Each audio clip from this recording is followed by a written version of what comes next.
All right, I guess we'll begin the regularly scheduled meeting of August 28th, 2018. Please stand for the Pledge of Allegiance. Allegiance to the flag of the United States of America and to the republic for which it stands, one nation, under God, indivisible, with liberty and justice for all. Mayor Ziegler, Here. Deputy Mayor Beagle, Here. Councilmember Gatchel, Here. Councilmember Kennedy, Here.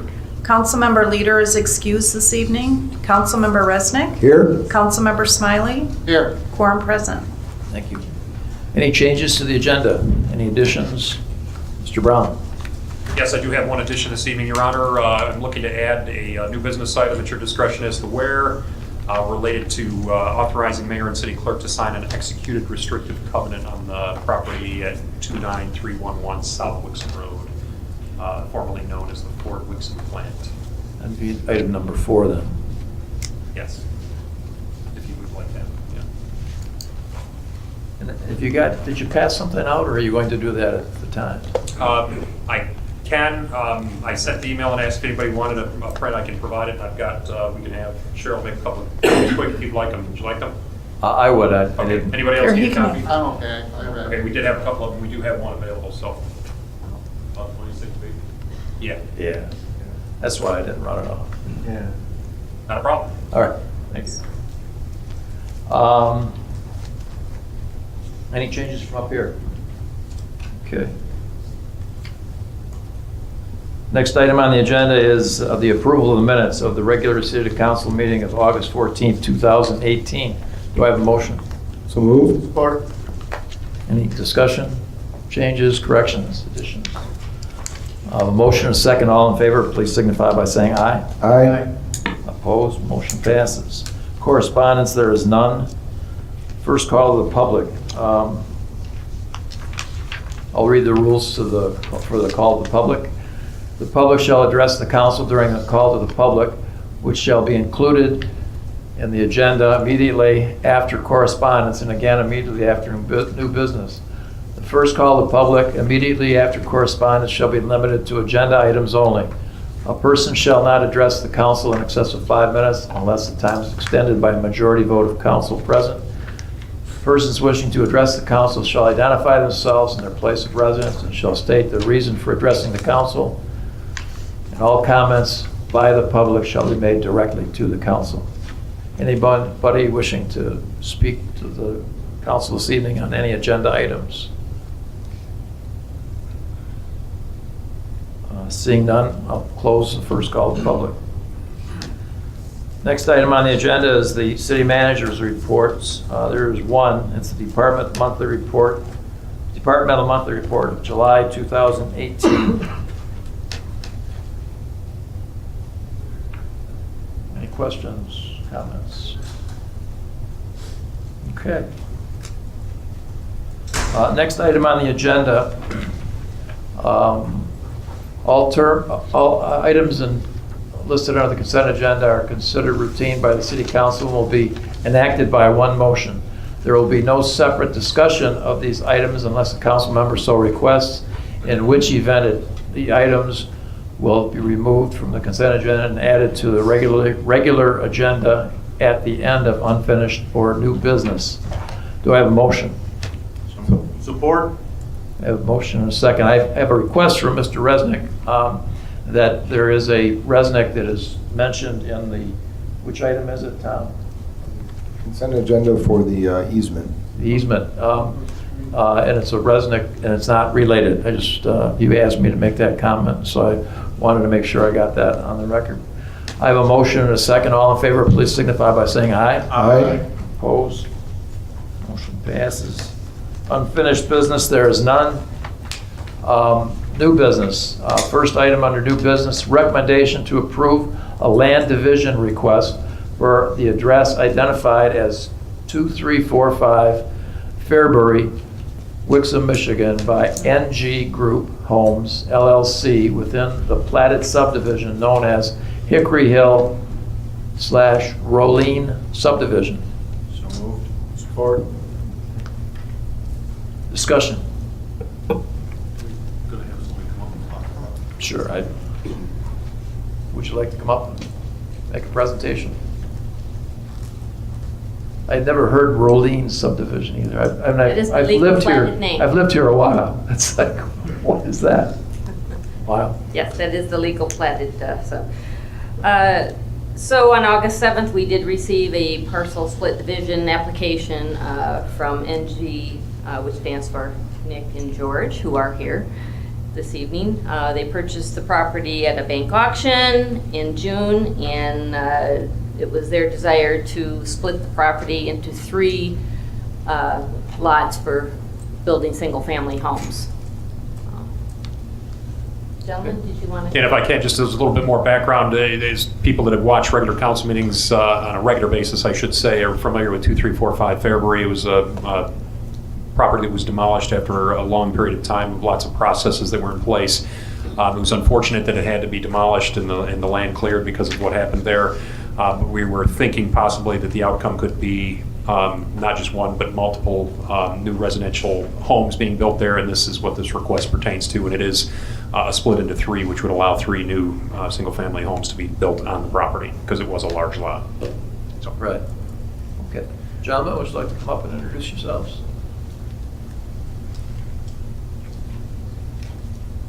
Hello, good evening, everyone. I hope everybody is doing fine.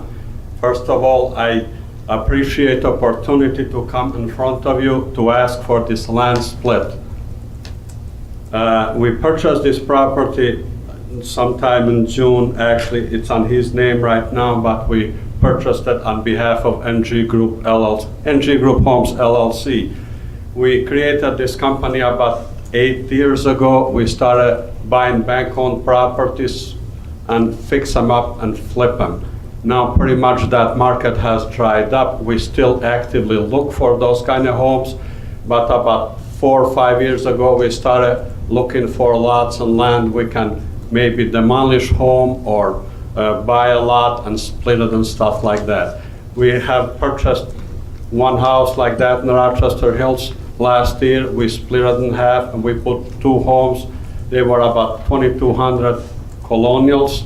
We had bought one house in Bloomfield Hills. We demoed that house and we put 6,000 square feet house on that lot. We sold that one. We bought some lots last year in Green Oak Township, Hidden Lake. We have put 7 homes up there and we pretty much completing the project right now. I seen this piece of property on Fairbury on auction, started at like $35,000. We bet and finally got it about less than $70,000 something. And when we came and looked at the property, we seen that the size is 235 feet wide by 120. We figured out probably this is ideal for 3 homes. Basically, each front lot would be 78.25 approximately by 120, which is pretty good size for the home, being like maybe we're planning to do 18 to 2,200 square feet houses. Mr. President. How do you pronounce your name? George Vulay. George? Yeah. It appears the 78.25, is that about the size of or width of lots 8 and 9 in the drawing? It looks about, it would be equal in size to the lots directly to the right of it in our sketch. Yes, those are actually a little bit smaller. Those are right around 70. 70, okay, so these are actually, will be 8 feet larger Yeah. on the width, okay. Thank you. You're welcome. Mr. Beagle. Thanks. These are going to be single-family homes? That's correct. Okay, because I just, with your title, NG Group Homes, I didn't know if they were going to be a group home or... No. That we just named it NG Group, Nick and George. Okay, Group Homes LLC. okay, So no group homes. Oh. Not anytime soon, anyway. okay. Maybe one day in future, retirement homes. All right, thanks. You're welcome. Anybody else? Okay, thank you. We have a motion and a second. All in favor, please signify by saying aye. Aye. Opposed, motion passes. Thank you. Welcome to the neighborhood. Thank you. Thank you very much. Thank you. Our pleasure. Okay, the next item on the agenda is recommendation to authorize participation in the state of Michigan My Deal purchasing program for the purchase of a Toolcat 5600 G Series with an 84-inch grader attachment from Bobcat of Lansing at a cost of $60,916.47 after trade-in of the 2005 Toolcat. Do I have a motion? So moved. Support? A motion and a second. Tim? Thank you, Your Honor. So this is a purchase or a replacement for our Toolcat that we currently have. We have two Toolcats at the DPW, and this is the older of the two. Looking at it just this week again, it's really starting to rust out, and we are in need of it, and it's part of our budgeting process to purchase these. So we went to the My Deal purchase to get the Toolcat. As you know, we have several implements that we use, and all of the implements that we have on site are operational, so we didn't opt for any replacements of those at this time. We are opting for a new purchase for the Toolcat, and that would be for a grader. And what we'll use that for is kind of like a small bulldozer for maintaining the fields at Gilbert Willis, and we would also like to work on the small Little League field over at Gunnar Matella. And we'll also use this for the trail systems to kind of crown the trails to improve those. So that's what the purchase is. It is a My Deal purchase, which is a state bid process that is being applied. I'll be open to answer Mr. Resnick. questions. Maybe just a comment for the record that this line item was budgeted in the 2018-2019 in the amount of $60,000. So it was discussed at length back in April, I recall. Mr. Smiley? You said something I just looking for some clarification. It sounds like the accessories, the attachments that are on the existing one, those are transferable? They're transferable. Oh, okay. Yes. And that's why Except for you're adding one, the grader. a new one, yeah. Okay. And that's why we Good. purchased the identical model. That's the neat thing about the Toolcat, is there are plenty of different implements that we can use, and the existing one that we're keeping is useful for that, and you know this one here, the Those G-Series. accessories Right, are like the brine tank, forklifts, dump grinder, that's. correct. Those are all Right. parts that we utilize with this. Thank you, sir. Mr. Spiegel? Thanks. Tim, what are we getting for the trade-in cost on this? So Are we getting more than what we could if we auctioned it off ourselves? we feel that we are, yes. Okay. It's roughly, no, I don't have that with me. Yeah, I don't see, it's not in the I did not report. put that in the report. Okay. If I recall right, it's about 7,000. Okay. But it might be just a little less. So better than what we could get? Okay, I feel that, yeah. okay. Mr. Grouch? Thank you. Is there a separate, built into that almost 61,000, is there a separate cost for the grader? Like what, is there a breakdown? It was a breakdown. It's and I should have included that. It's right around $9,000 for the grader piece. Okay, because when you had explained the uses, like working on the baseball field, I tried to look up what the actual part was, and it looked like if you were going to be doing a lawn and needed to tear up the lawn to reseed, it might be a little rough for the actual dirt on the diamonds. Yes. I'm just, when we pave the trails after the work on the Little League field is done, what other kinds of uses do we have for it? Well, the trail at Gilbert Willis, Okay. the mile trail that we used there was one of the intentions. It's not for the airline trail. Okay. We could also use it at the Habitat, and yeah, it's almost like a little mini. From what I can see of it, it's like a mini bulldozer. So, Yep. Mr. Kennedy. Thank you, Mr. Mayor. Also, don't we use the toolcat for plowing sidewalks? We do, yes. And we have a blade for that, but it's a flat blade that can't articulate back and forth, and that's what this one will do. Right, so, okay. But, so the only thing that's different is the actual tool attachment itself? Correct. Yeah. Correct. Thank you. Yep. Thank you. We have a motion and a second. All in favor, please signify by saying aye. Aye. Opposed, motion passes. Thanks, Tim. Thank you.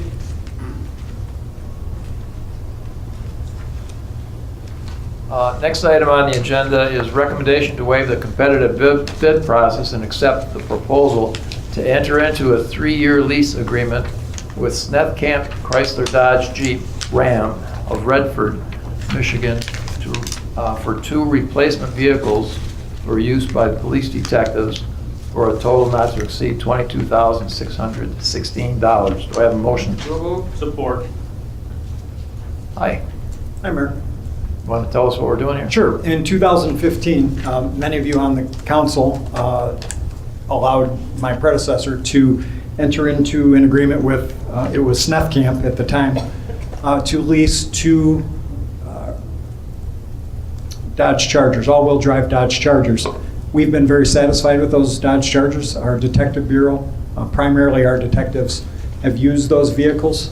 I asked my staff to reach out to approximately 7 different Chrysler Dodge dealerships just to make sure Snethkamp was still the favorable dealership, and they were by far, by over $2,000 a year. I'm sorry, $2,000 over the life of the lease. Snethkamp was the leading dealership. The gentleman who takes care of us from Snethkamp, he's a Wixom resident, so he takes very good care of us. If the vehicle needs service, he'll come right to the police station, pick it up, and take it to the dealership since he's living right here in town. So I guess I would just respectfully ask that you allow us to re-up on this lease with Snethkamp. Any questions? Sure, Mr. Resident. So you've got all these 7 responses from 7 different dealerships for the same make, model, year vehicle. I'm just curious as to why it's not considered a competitive bid process. Yeah, with the formal bid process, you have to publicize it so that not just people that you're contacting can respond to it. It's an open bid process that other people could get involved with. I think that there's some reasons for why we went the way that we went on this. I think it just kind of fits with the way that auto dealerships do business in terms of soliciting a price on a specific vehicle and comparing that to what prices we can get from other dealerships, as opposed to doing a formal bid process, which might be a little different and off the beaten path for your average dealership. So we didn't see the utility in taking on the added administrative burden, the cost of publicizing things, when we can do it through this quote process and come up with a pretty competitive bid process without actually being able to call it as such. So It was surprising how varied the lease Right. prices were for the if you same look at this vehicle. real quick here, the prior lease on it was $292 per month, and this one is sitting at just barely above that over 2 years later. So, well, 3 years later. And I would note, Mr. Resnick, that I don't know if you have my spreadsheet up there, but the Northland Chrysler Dodge dealership, they actually have the Michigan State Police bid, the state bid for the state police. And my assistant asked them what the likelihood would be of us getting in on that state police bid, and they said no chance, because it wouldn't be part of a patrol fleet. So when the state police gets the bid, they buy multiple and they turn them into police cars. That dealership said because we would only be leasing 2, we would not be eligible to even get in on that bid. So. Anybody else? Okay, we have a motion and a second. All in favor, please signify by saying aye. Aye. Opposed? Motion passes. Thank you. Next item on the agenda is the one that was added. It's the recommendation to authorize the mayor and city clerk to sign the executive restrictive covenant on the property located at 29311 South Wixom Road. Do I have a motion? Support. Do you want to give us a little brief very brief Sure. discussion. So we started off with this, and we originally were going to have it on the agenda for the normal agenda as opposed to doing it as an add-on at the time that we did. And there were some questions that came up in relation to some of the details related to city easements that were involved, and we had to work through those. We weren't sure how long that was going to take. And in the end, it was resolvable, if you will, today. So that's why we brought it to you this evening. This is a agreement between Ford Motor Company, the original owner, if you will, of the property, and the successor owner, which recently just sold the property to Industrial Commercial Properties. That had kind of been a bone of contention between Ford and the successor buyer for some period of time, where that buyer would not sign off on this restrictive covenant. That part of it broke loose just before the transaction to sell in April. It actually was signed by that party in March. Once that was done, it became appropriate for them to talk to the city about it, because we have easements on the property, as well as the International Transmission Company has easements on the property as well. That is now the time for us to take a look at it. It just basically acknowledges that we're aware of the fact, for our purposes, that this restrictive covenant limits the use of the property to non-residential uses. Basically, that's the only real impact on the areas where we have an easement, and obviously we're not real estate developers or residential developers, and that doesn't trouble us in the least. So we are just signing off, acknowledging that we understand that that restrictive covenant is in place and was signed. So we're adding our signature to it this evening if you approve the action. Okay, any questions? Mr. Resnick? So as the property through ICP gets developed, Mr. Brown, each planned use will come before Planning Commission anyway, right? And they'll be looking at anything in terms of the restrictive covenants, correct? Correct. It'll have to be in compliance with that restrictive covenant language, which is what we want to see anyway. We're looking for industrial and commercial uses on that property. That would be our preference, and I think that's obviously, given their name, the preference for the current owner, Industrial Commercial Properties, as well. So they weren't interested in really pursuing a residential development either, so I don't think it's going to be an issue for anybody. Right, and it would be consistent with the zoning that's Correct. there, or a PUD if we were. And that's the other thing, until this gets cleared, Ford can't close out this chapter of the property, and until this chapter of the property gets closed out, the development wouldn't be able to proceed. So we're also kind of fostering or facilitating the ability to allow ICP to move on with redevelopment of the property. Thank you. Anybody else? Okay, we have a motion to authorize the mayor and city. Oh, I'm sorry. Thank you. Very good.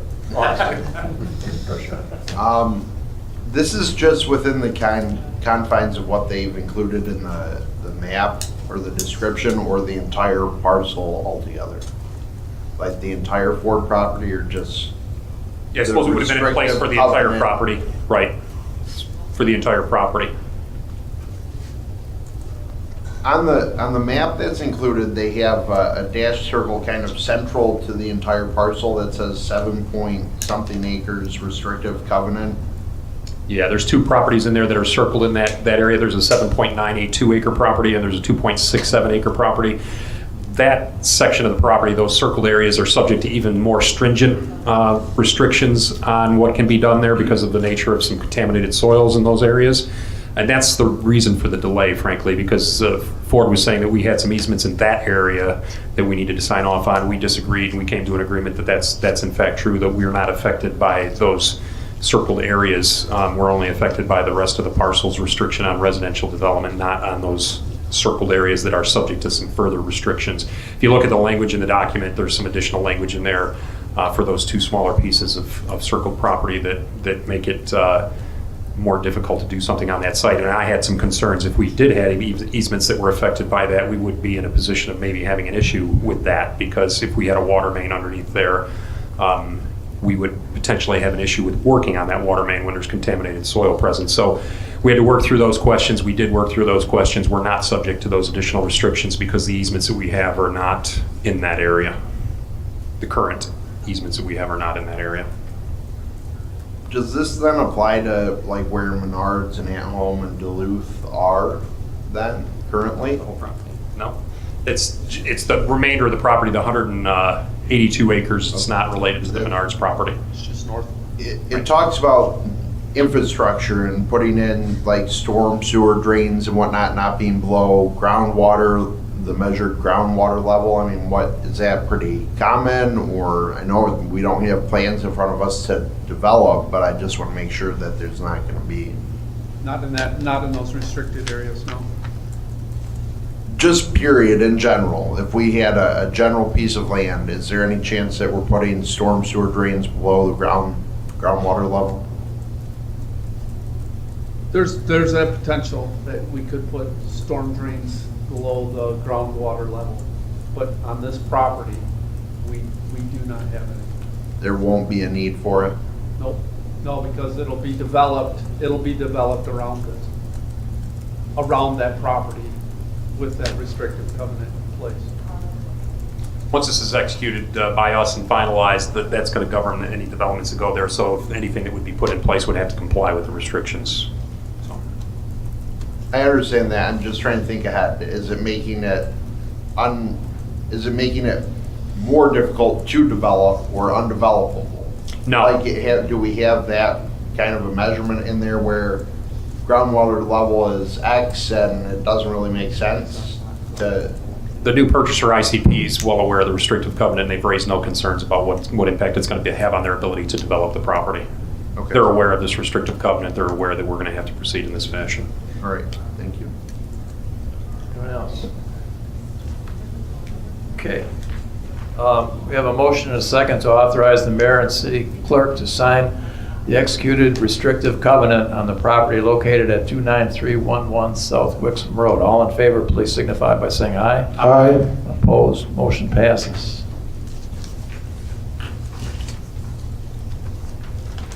Next item on the agenda is the second call to the public. I've indicated what the rules to the speaking public are already. If anybody wants me to repeat it, I'd gladly do it. Anybody like to come up and speak on anything on their mind this evening that's somewhat relevant to city business? Seeing no one, I'll close the second call to the public. City manager's comments. Mr. Brown. Just what's contained in the city manager's update. I don't have anything to add to it, particularly this evening. The work anniversaries there, if you will, the anniversaries of people starting employ with the city are there. There's various project updates that are included there, including what's happening at the parking lot, which is moving along pretty well, and we're happy with the progress. We're not happy with some of the complications that have arisen. And I do want to make mention of one thing in addition to what's contained in the city manager's update, because I think it bears mentioning here at this public meeting. We had a odd occurrence with our project where a dump truck that was relieved of the containers of the truck was leaving the property and taking a left turn onto Pontiac Trail from Center Boulevard. Made the bad decision to not lower the bed before he made that move, and the bed caught on the street lights, traffic signals, and street sign arm that was functioning for westbound Pontiac Trail, causing that to pivot and shift to a useless point of view where it's facing our parking lot. And in addition to that, it managed to wreck the wiring inside of the pole as well. So the lights went dark, if you will, and they were no longer facing in the right direction. So we had a situation on our hands with safety concerns and a variety of other things going on there. And the Road Commission of Oakland County was very quick on the scene and took some action to make the initial situation much safer, and instituting a blinking yellow light for Pontiac Trail in both directions, as well as the blinking red coming out of Center Boulevard, so that we wouldn't have an unfortunate additional collision there. And then after that, with the electrical, we kind of anticipated that it was going to be a multiple day delay in getting those signals back up. Instead, the Road Commission was out today, this morning, and within hours had the signals and the street sign back in operation. And I felt that was an outstanding performance by the Road Commission of Oakland County, and wanted to say so publicly and express my appreciation to them. I sent them an email today saying the same, that I CC'd to council and other people here at the city. But it was a very quick turnaround to a situation that was important for us, and I wanted to say thank you to the Road Commission for that. We had it cleared much more quickly than we expected, and that was great. Thank you. Your description was much more colorful last night when you talked to me about that. Yes, I don't doubt that it was. Thank you. All right. Next item on the agenda is Council comments, Mr. Smiley. Just that kids went back to school today. I'm wishing them and all the teachers a good 2018-2019 school year. So. Mr. Resnick. Yeah, with school back in session, I hope that people keep mindful of the TSI initiative and continue their slower drives on Loon Lake, Maple, and Charms. I'm going to really miss the concert series. Deanna, you and your team did a great job this year. Mother Nature helped. There was great weather, even the one day where it rained slightly. People are out there, packed out there with their umbrellas. Very, very good season, and the extension was welcomed by everybody. So I think we had two extra weeks this year. Is that correct? Yep. It's great. So hopefully next year we get as many corporate sponsorships for the same thing. So thank you. Thank you. Mr. Gatchell. Thank you. Trying to finish my notes real quick. Oh, I can call somebody else. Don't worry. With the parking lot damage that's been going on with the wiring getting torn up and now this, is it the same contractor that was kind of responsible for both issues? Well, I'm going to say that the first issue, basically, I can't blame them for at this point. Initially, I thought that I had a situation on our hands where it was their fault, but in point of fact, that's a private line of fiber optic cable that wasn't registered, if you will, back in the day when it was put in at City Hall with Mystig, for example. It's not on a map, so it wasn't discovered. So I don't think that was an error on their part. That was an error that kind of just existed from decades ago when the work was done in the first place. We're going to try to address that with Mystig and make sure that it's notified, or they're notified, and it's current in the maps that are used in the future. So hopefully we don't have a repeat of this occurrence. But that one I won't blame them for. The second one, there's a subcontractor more than likely that was involved there, and they'll be responsible for any costs there. I'm sure we'll work out those details as we go through the project. But that was a little bit of sloppiness in my estimation. Okay. Try to be a little bit more colorful this time around. Yeah. I wanted to echo Councilman Resnick's comments as well. I heard a lot of people, family that were at Concert Series really enjoyed all the band selections this year for the concerts. People they would go see at dinner clubs and whatnot as well that they were familiar with as well. So they really appreciated that. And then the last thing that's kind of been a thing sticking out to me, because I know when we're in campaign season, I always hear about all those signs out there and how annoying it is. We're now well past the election, so I'm wondering at what point we start collecting the leftovers that are still out at some street corners and vacant lots and whatnot. So, is it 60 days, Matt? I think I was doing some research and it was like 10. There's no. I thought there was not a limit. There's not a limit before, but after we're allowed to limit, and I believe we had something. If we don't, then I'd like to put that on the agenda at some point in the near future, but we have folks that didn't win that still have signs out, and it's an eyesore. We did have some talk about that in terms of what that deadline is and whether it has any weight, if you will. We can revisit it, as you say. What I had planned to do originally was allow a period of time to elapse and then direct the DPW to collect them and have a fire sale, if you will. If anybody wants to come and collect a sign, feel free to do so. But in the meanwhile, if it doesn't get collected, we're going to toss it. So that's probably what we'll do in the long run. All right, thank you. Thank you. Mr. Kennedy. Thank you, Mr. Mayor. School is open. Be careful driving around. Other than that, everybody have a safe and happy Labor Day, and we'll see you next City Council meeting. Thank you. Thank you. Deputy Mayor. Thank you. I want to congratulate Amber at MoreFit for being selected the Best Aerobic Studio by WDIV's Vote for the Best contest. We've got several work anniversaries. I won't go through all of them, but just to highlight a couple. We've got our Fire Chief Jeff Roberts, 26 years, and our own Kathy Buck, City Clerk, celebrating 7 years. Deanna, great job with you and your team on the concerts this year. Got a lot of positive feedback for it, and the one big hit also this year was the Family Fun Zone, so put that in your notes for next year. It's probably going to, and I would even like to see that continue on even longer throughout the night and throughout all the concerts too. And I did enjoy the bounce house, yes. And then school is in session, so please be careful driving. And then last, we get these little newsletters from Huron Valley Ambulance, and inside this week, one of our own firefighters, firefighter Dave Stewart, were presented with an Achievement of Excellence Awards by the Oakland County Medical Control Authority for their actions on one of their calls. That's great, and these are the people that are out there training. That's why they train all the time, and they keep our residents safe, and we appreciate that, and I'd like to congratulate Dave. Thanks. Thank you. I would just concur with everything my fellow council members said, and having said that, I'll entertain a motion to adjourn. So moved. Support. All in favor signify by saying aye. Aye. Opposed? Go home.